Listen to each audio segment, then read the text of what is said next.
জল্লাদ শাহজাহান মারা গেছেন, কিন্তু তার সঙ্গে আমার অনেক স্মৃতি আছে। কিছু ঘটনা আপনাদের সঙ্গে শেয়ার করতে চাই। একটা মানুষ কতটা দুঃখ পেলে, কতটা কষ্ট পেলে, কতটা বিরক্ত হলে বলতেন যে কারাগার আমার জন্য ভালো ছিল, এই সমাজ, এই রাজধানী, মানুষ, এগুলো আমার জন্য নয়। একটা মানুষ খুব দুঃখ নিয়ে আমাকে বারবার বলছে। তার সঙ্গে আমার 4 বার দেখা হয়েছে, মোট 4 বার, এবং 4 বার আমি কম করে হলেও 10 ঘন্টা আড্ডা দিছি, গল্প করছি, তাকে দেখছি, তার কাছ থেকে কথা শুনছি, অনেক জিজ্ঞাসা ছিল। জল্লাদ চেইন স্মোকার ছিলেন, খুব বেশি ধূমপান করতেন। আমার মনে আছে একবার খুব চিন্তিত ছিলেন, বিয়ে শাদী সংক্রান্ত ঝামেলায় ছিলেন।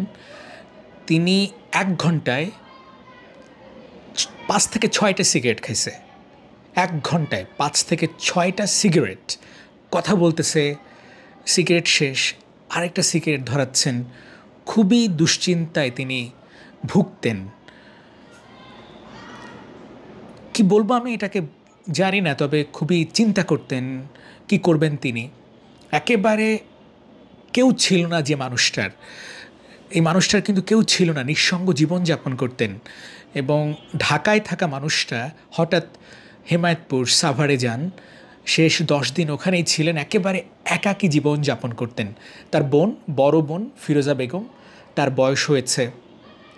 ফিরোজা বেগম, তার সঙ্গে খুব একটা যোগাযোগ ছিল না। জল্লাদ শাহজাহানের ফিরোজা বেগমের সঙ্গে যোগাযোগ একেবারেই ছিল না। যখন কারাগার থেকে মুক্ত হয় তখন একবার বাড়িতে গেছিল, ওই যে শেষ যাওয়া, এরপরে আর যোগাযোগ হয়নি। এবং জল্লাদ শাহজাহান বলছে, সবার কাছ থেকে আমি প্রতারিত হয়েছি। আমার একমাত্র বোন যে বেঁচে আছে, 3 বোন কিন্তু 1 বোন বেঁচে আছে, ফিরোজা বেগম, তার কাছ থেকেও আমি প্রতারিত হয়েছি। আর্থিক সংক্রান্ত ঝামেলা, বিয়ে করলেন, সে বিয়েটা টিকলো না, 2 মাস সংসার করতে পারলেন, তারপর 10 লাখ টাকা আত্মসাতের অভিযোগ তুললেন জল্লাদ। সেইটা নিয়ে কোর্টে যাওয়া, বারবার যাওয়া, গণমাধ্যমে বারবার আসা, শেষ দিকে টিকটকে আকৃষ্ট হয়ে গেলেন এবং তাকে নিয়ে টিকটকে ভিডিও অনেকেই বানালেন। আমার খুব খারাপ লাগছে এইটা যে একটা মানুষ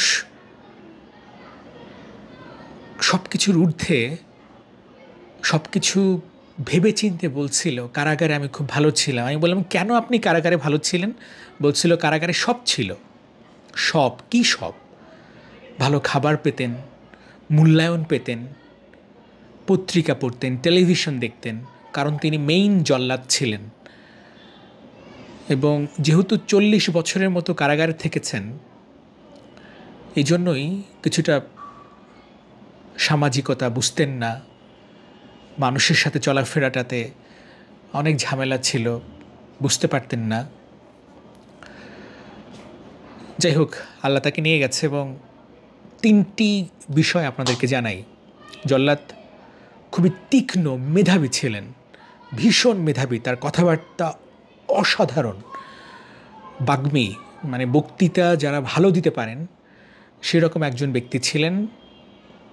2 নম্বর, সুঠাম দেহের অধিকারী ছিলেন, একেবারে সুস্থ সবল মানুষ আমি দেখছি। সেই মানুষটা হঠাৎ করে আল্লাহর ডাকে চলে গেলেন এবং খুবই আত্মবিশ্বাসী, সাহসী ছিলেন জল্লাদ। আল্লাহ তাকে সব গুনাহ মাফ করে বেহেশত নসিব করুক।